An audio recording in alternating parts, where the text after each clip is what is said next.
Welcome back. The light is really changing, so I'm going to try and wrap this up. My painting is in the sunshine now, which is really hard to see because there's a glare coming off of it. But I've got my trees in and I've got my trunks in. I like the way that there's a depth to them because of that underpainting that I left. And now we're going to just work on this lower half of the painting. And I've got some really bright greens that I want to put in there, those spring colors. So I'm using a cadmium yellow light and also some ultramarine blue and a little bit of that radiant turquoise in there to bump it up a little bit with the spring richness that's there. But I'm going to lay in the color under there, and yeah, I'm going to probably obliterate my fence except for these two really dark fence posts. I'm going to temporarily cover that up. And we've got some dark patches too, but I'm going to go ahead and just put that really bright fluorescent green in there. I'm going to use a little bit of this ultramarine to darken it in some places, like there's a darker area there. There's some darker areas along here where the fence is, kind of a shadow. That's up in here and back in the shadowy areas. There's a transition from sun into shadow. So I want to get that richness back in there. Dabbing into my I can't paint and talk at the same time. It's the solvent-free liquid I have over here in a jar lid. Loosening the paint up a little bit, easier flow. So we've got. I can reestablish those fence posts once I get this other part in, but I do want to have a good transition between those two spots, the shadowy areas coming down into the grass.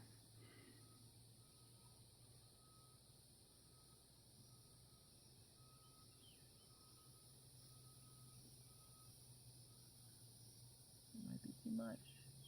See.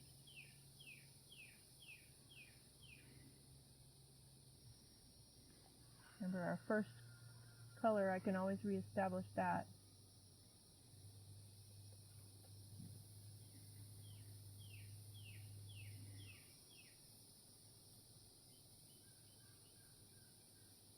Don't want it to be as dark as my fence post, so that's something I have to watch out for. Even though my brain says it's dark, it's not as dark as what I want to come in front of it. So I have to keep that in mind. But the scratchiness of the bristle brushes also helps making kind of a grassy shape too. I'll have to wipe that off. Get some more of this lighter color.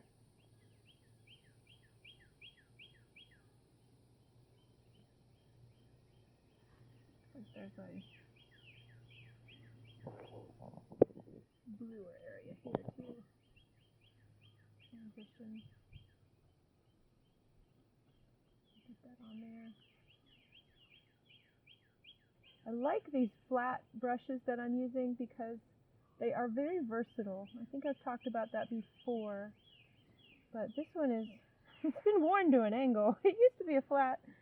The bristle brushes that I use are not expensive. I use a Simply Simmons, which is about $4 a brush, which is pretty cheap, but I grind them in to my paintings. I use a lot of pressure on them, so I like the fact that I can destroy it and buy myself a new one when it's toast. And they do spring back pretty easily, or pretty well. They last a long time. I like having bits of the underpainting showing through, so I'm making sure I don't totally cover everything, because there is that color down there in the ground. And now this is in shadow too. Ooh, picked up some purple. This one's some blue. Some shadowy spots down here now. cameraman is getting bit, I think. Getting bit there, cameraman? Deer flies. Deer flies, oh great. Mm-hmm. Okay, we're going to be wrapping this guy up pretty soon. I like what I have up here. I just want to get something underneath it to call it done. Go ahead and get, if you'd like to purchase the end result here, this will probably be up on my Facebook page, Robin Pop Studio. You can always message me. I will show the end result probably on my Facebook page. And you can join my email list. That's a special preview place where you can see paintings that I'm doing, work that I'm working on, shows that are coming up. You know, you get informed before everybody else, and you just subscribe right from my website, Robinpop Studio. No, Robinpop.com. Sorry, Robinpop.com. You want to be on the inside track. I'm going to lay in this fence post back where it was. And remember, we talked about those fence posts marching back into the scene.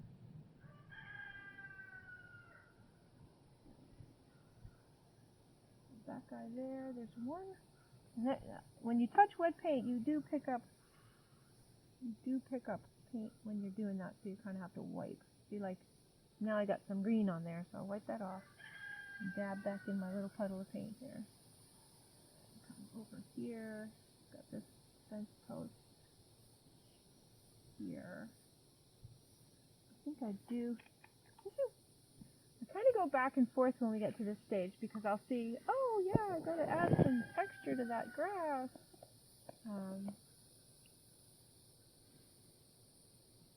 This is all texture-y in here, but I'm not going to do all of it. I'm just going to do clumps of it.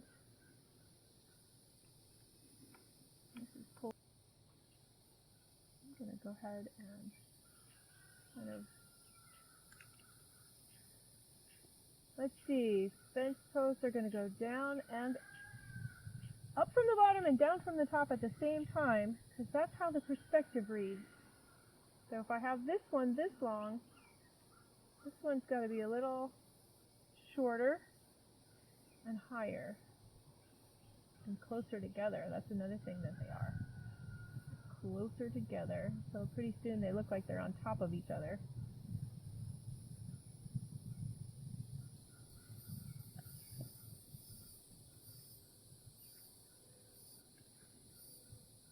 Looks like they dip way, way down farther into that low area.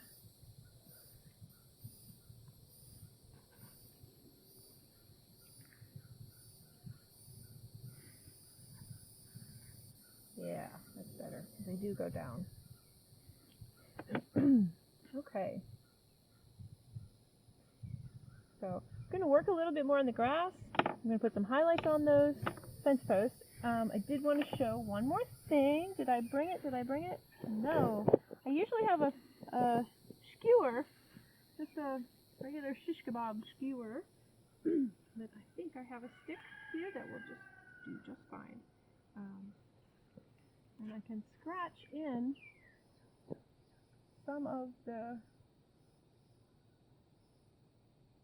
oops, come down this farther. Scratch in some of those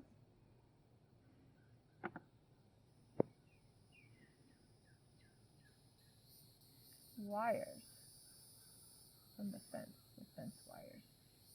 So you can work on that a little too. So if you want to see the finished painting, go ahead and subscribe to my email list, because I'll put it there, and it'll be up later on. I can post it on my website, robinpop.com. So go ahead and subscribe, and I'll see you next time. Thanks for watching.